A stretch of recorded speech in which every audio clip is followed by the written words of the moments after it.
working? 1, 2, 3? Yes. Very good. Thank you very much for this invitation. I'm really very, very glad to be here. It's a wonderful opportunity to talk about a topic that has been close to my heart for many, many, many years. And that's where I want to start. I want to start with a story. In 1996, I was working at the OECD. And we were working on something that was very exciting. Maybe more exciting than artificial intelligence. It was called the Internet. And we were organizing the first conference that the OECD was going to hold on the Internet, a conference that took place in Turku in Finland. And when we were looking at the potential of the Internet, we saw that there were huge opportunities. And we were thinking about the future. I'll cut to the punchline. It's not a very pretty story. Most of the potential that we were thinking about back in 1997, and I put a tweet out on Twitter about the article that I wrote in 1997 called The Internet in 20 Years. Most of the things that we had imagined might be able to happen have not happened. Okay. I mean, one of the things, just to give you a little example, was the idea of much more sophisticated contracting systems globally. Today we would call that the blockchain, distributed ledger. To what extent have international agreements allowed the blockchain to actually make contracts manageable internationally? We talked about peer-to-peer payments and public key cryptography back at the time. Not much progress. If you look at the question of responsibility on the Internet, can you take responsibility for what you have said? Can you identify yourself in a verifiable way? Very little progress. To protect your data, we talked about encrypting all data, everywhere, so you can control it and you can own it. Very little progress. So one of the things that we need to understand in this context is that the way we use the future is really quite important. Because if we use the future simply to extrapolate and to project forward, of course we see certain things. So did H.G. Wells, so did Jules Verne with their projections. Very exciting. Bigger, better, faster, smaller. Those are our tools, and we can touch our tools and use our tools and imagine our tools being better and faster. I can have a hammer, I can have a jackhammer. Oh yeah, sure. But that's not particularly imaginative, and that's not where the biggest changes take place, and it's not the technology, it is not the technology that drives that. It's social, cultural, transformational change in the way we think and the way we do things. So I'll take you through my presentation, the Internet in 20 years. It was, the robots are going to banish us. That's the current, oh, the robots are coming, or the AI is coming, or nanotech is coming, or biotech is coming, or cloning is coming. Hype cycles, technology hype cycles. They're cool. They're exciting. But can we stand back and understand a little bit more deeply what's going on? So there's the article. You can take a look at it. It was published in Foresight in 1999. I wrote it in 1997.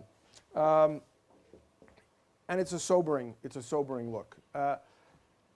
When we think about change, sure, what we're already doing, and this is from the kind of Jules Verne thinking. But why? Why go to the moon? What is the anticipatory assumption? I'm very happy to see better food. I'm very happy to see smaller phones. I'm very happy to see school reform, because it's really important to improve things and make things better. I have no objection to that. It's really crucial. But is that really what this is about? Can we actually say that improving the existing model of development is going to save the planet from climate change, or from the wars, or from the inequality, or from the hatred? Is it really about meaning? And what's the meaning of life? What is it like to be a human and to live? So we have questions that we need to keep in mind when we think about the future. It looks like things can be predicted. It looks like things have this linear effect. When I think about the future, and I said it in some of the sessions earlier, one of the things that I assume, obviously, is that the sun will rise. If the sun doesn't rise, what's the point? Okay? Sure, I assume the sun will rise. But do I know how I will feel, what I will do? Do we know what happens to society, civilization? Even though the sun is a very the mega trend, I want it in the headlines, the sun is rising every day. Of course it's a mega trend, but it tells us very, very little. In the context of productivity growth, you have the massive, I mean really gigantic transformations that occurred in the way society organizes itself. So underneath these apparent trends are huge shifts in the way we do things. This is from Carlotta Perez, what we do and how we do it changes. Sorry. So I want to just run you through a thought experiment because I want to illustrate. I don't want to just be critiquing and saying this is bad or this is not good enough. I want to give you a thought experiment, and a thought experiment which actually is meant to illustrate a different way of thinking about the future. It's not a prediction, not a desired future. It's an imaginary future. It's what can be called a reframing. Just a little note on this. When it comes to human conscious anticipation, you have no choice but to use your imagination. The future can only be imaginary. It is always a fiction. The question is, why are you inventing that fiction, and how are you inventing that fiction? So here I'm going to just give you a little taste of inventing a fiction that's outside the usual framing. The usual framing is, let's predict the future so that I can win the horse race, right? I'll get very rich. Great, that's prediction. We do it to prevent things, to be cautious. Those are all good things to think about. We think about utopias and better societies. Those are all good things to think about. But there are other ways to use the future than for prediction and for utopia.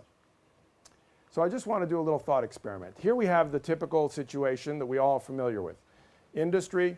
So there's some countries in the world today that are very happy because they're going up the curve and they want to get higher. And they want to get higher because other people have already done it. So I want to be like them. That's an easy model to follow. Very easy model to follow. How many of you thought that your big brother or your big sister was a great idea? Wow, they're amazing. And then you started to realize as you got a little bit more mature, I'm my own person. It's a tougher thing. So that's one of the things that's happening here. Finland, Germany, places that are at the forefront of social industrial transformation, who take themselves to be industrial 4.0 exemplars. They're at the downside. When I say in Germany, think of Germany with no car manufacturing. Come on, it's not possible. Germany will be poor. Used to have mines. You have mines. You can be rich without mines. Really, it's possible. So this is a question, again, of our imagination. And I just want to suggest that maybe, and this is what I did my thesis on, national income accounting, maybe we can invent accounting systems that actually value what we do, what we learn, how we care. I heard about intergenerational aging. Aging is also a question of how we care for each other. We could get robots to care for each other. I don't think it would be a very good solution for many people, for many reasons. But it would be efficient, and it would certainly be good for Industry 4.0. Oh, wow, fantastic. We're the champions in Industry 4.0, and we have robots taking care of the elderly. Really what we want? It's efficient, yeah. Might be profitable even, but is that what we want? So the question becomes, how do we create value? And how do we measure that value? And we need to be able to change it. And this is not, by the way, a very radical thing to say, because Amartya Sen, Fitoussi, and Stiglitz wrote a book about, 7, 8 years ago now that says measuring the world the way we do with GNP and growth and the current economic framework is wrong. But we haven't made very much progress on the other side. We have the critique. So I'm just suggesting that in a learning-intensive society where the emphasis is on learning, we could think of another way of measuring value. If we move in that direction, it changes how we produce and what we produce. So imagine unique creation. The unique creation is not actually such a new idea. It used to be called, what was it, flexible specialization? I think that was it. Anyhow, but it's gone through many vintages.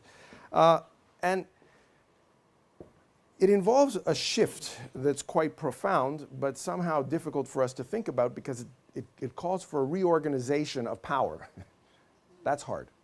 The power today is with the conceptualizer. It's with the Steve Jobs. It's with the engineer. It's with the architect. It's at the top of the pyramid. But if you move to a unique creation context, then each one of you has to become the value-added source because it's your contribution that will make it unique. I can create a huge catalog, right? I can have a big catalog on Amazon with thousands and thousands of different things, but that will be my idea still of what is unique for you. And it won't be unique because really it's mass-produced, just custom specialization. So to go to unique creation really changes one of the basic propositions of economic organization. And it also opens us up to the fluidity, which in theory, but not in practice, the internet also makes possible. It's the next stage of transactional production systems. It's beyond mass production and mass consumption. And it can be thought of in a possibility space that looks at mass production, unique creation, the organization of value added, the relationship of actors to objects, my relationship to what I do in terms of learning intensity. And here you have the mass consumer, the empowered worker. But this is not the artist who's the genius artist. It's the artist in yourself. It's banal creativity. It's the researcher. It's the learner. It's the discovery from where you start, because that creates value. And what it does is it actually blows up one of the key ways of thinking about the future. You remember I said to think about the future, you have to be able to have assumptions. You have to be able to frame it. Because it's imaginary, you have to assume that the sun will rise. Well, in this case, many times when we think about the future, we frame it, we think about it in terms of supply and demand. Of course we think about it in terms of supply and demand. Because we have these big companies, small companies, startups and all the rest, that are supplying, and we have the consumer out there, the user, that's on the demand side. But just think about it, if it's unique creation, what happens to that relationship? That relationship is transformed because the key moment of supply is my conceptualization of what I want. This alters the relationship between supply and demand. Think about it in terms of schools. Schools supply education. Students and parents demand education. But if you move to learning, and you move from a push learning world to a pull learning world, every time you're learning when you want to experience something, in the street, when you're repairing your bike, when you're inventing something that you think is important for your community, you're pulling knowledge to yourself. And you're creating it uniquely on the basis of your own desires, your own situation, your own context. You're not waiting for some university or some supplier to show up and tell you what it's going to be. So this allows us to imagine things differently. And of course, you know, there's desktop industrial printers that with the idea that we have desktop factories. And this is not a new idea. I first started talking about it when it came out of MIT about, it's about 15 years ago now. And it shifts this process that we have, this idea that we have in our mind about conception, management, and execution. It moves us to a network just in time, do it yourself. Refinement of taste and choice, experience and identity. If the key aspect of a learning society is how much we learn,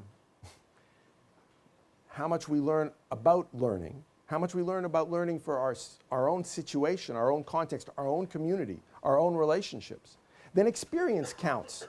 Then curiosity and deepening your own conceptual frameworks count. Refinement of taste counts.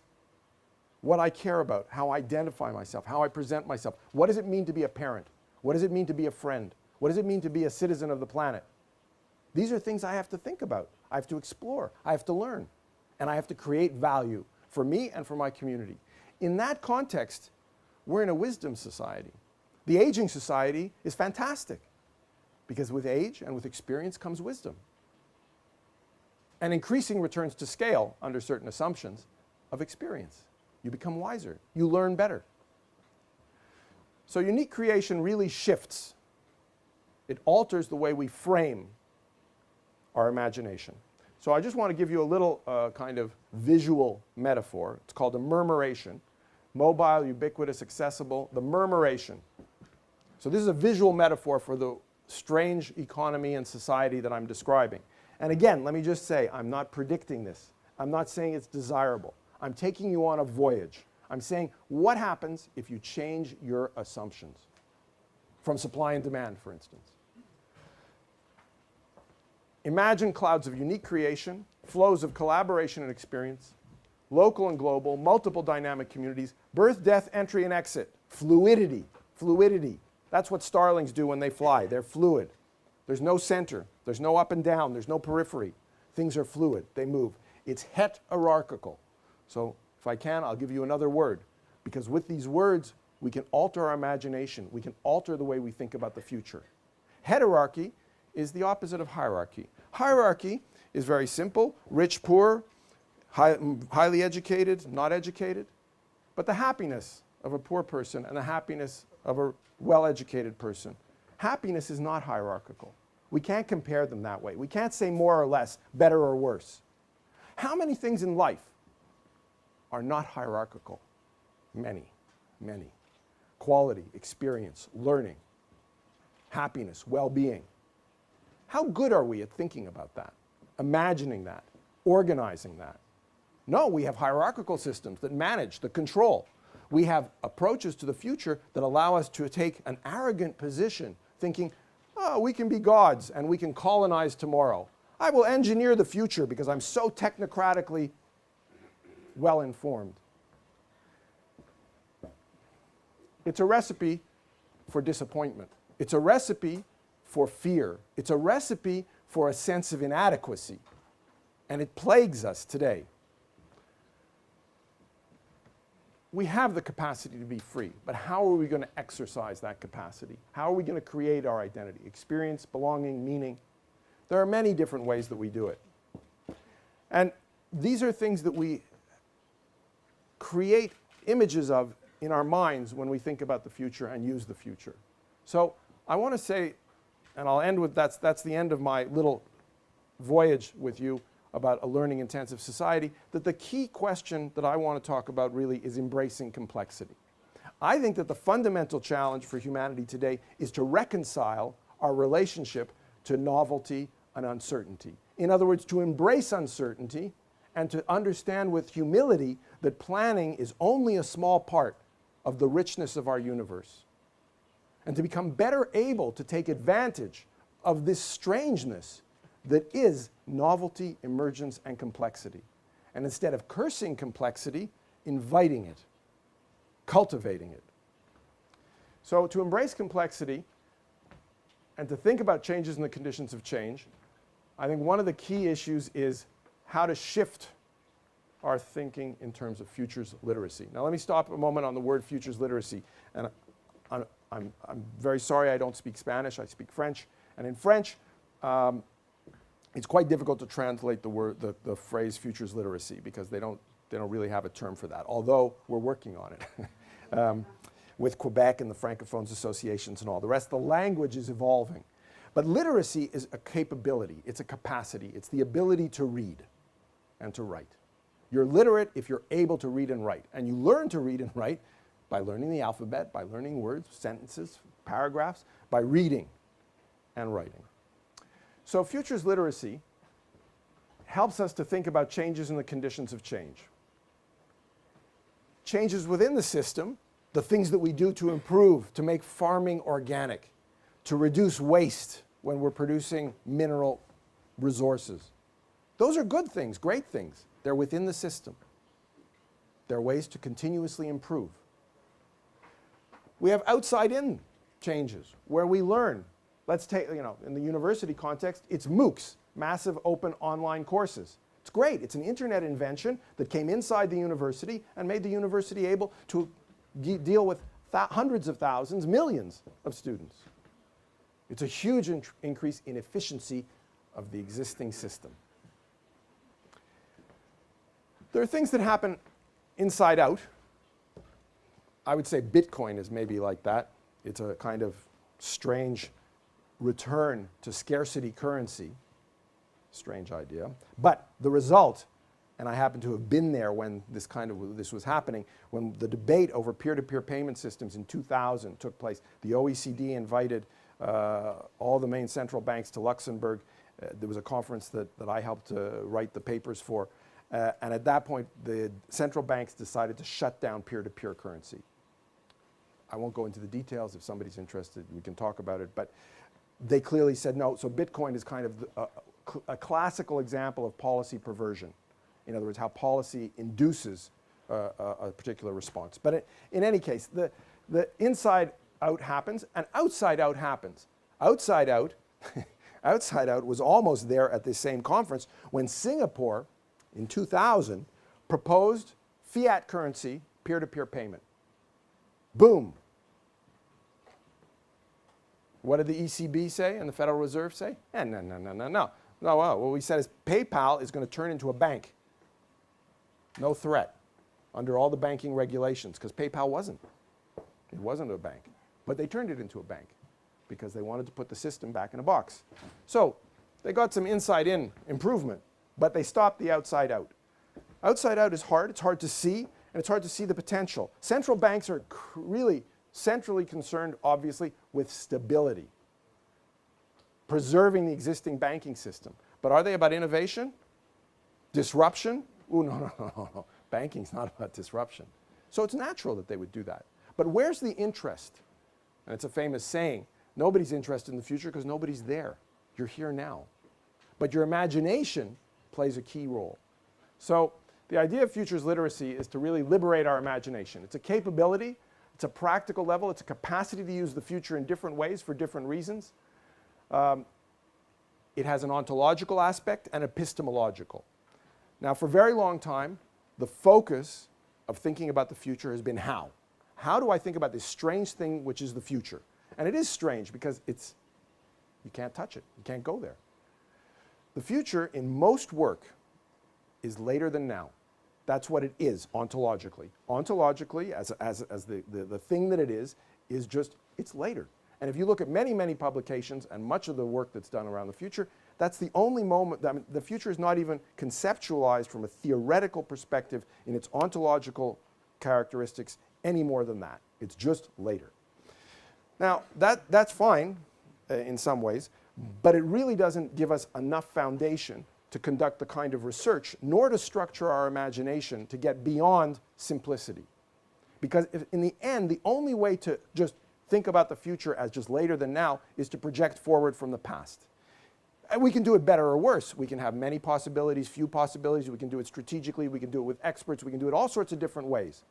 But in the end, what we're doing is simply trying to colonize the future in one way or another, to prepare or to plan. That limits what we can do with the future. And it seriously impedes our ability to embrace complexity.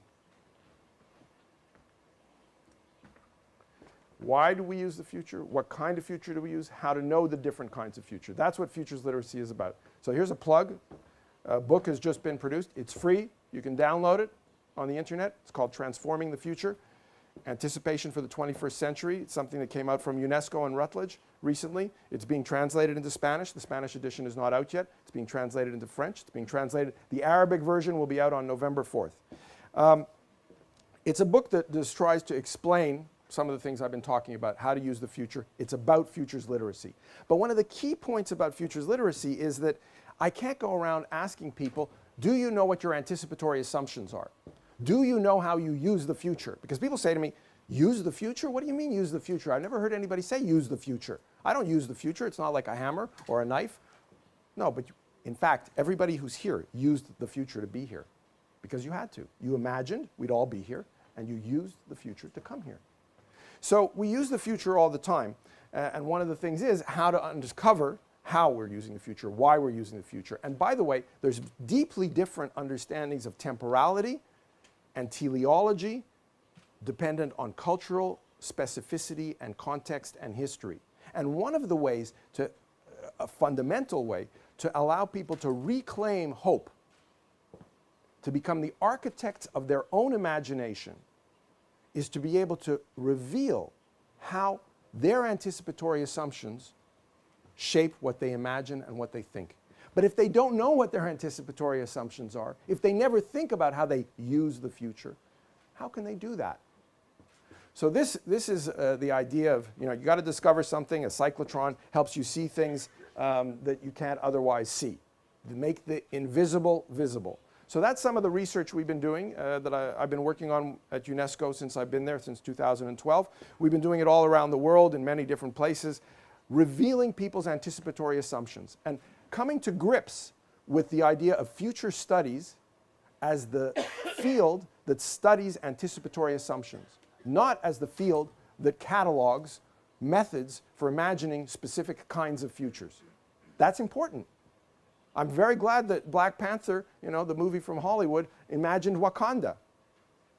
Or that Blade Runner imagined the dystopia of Blade Runner. These are very fantastic what kind of futures, and they're evocative, and they appeal to our narrative sense, and they play on our fears of Frankenstein that we have for 200 years. But there are many different ways of thinking about the future and also liberating our imagination and taking control of it. So human agency versus complexity. Future's illiteracy, the lack of understanding that we can use the future for different reasons in different ways. Future's literacy creates a fear of uncertainty. It creates a bias to path dependency. How can I be right about the future? Build a pyramid.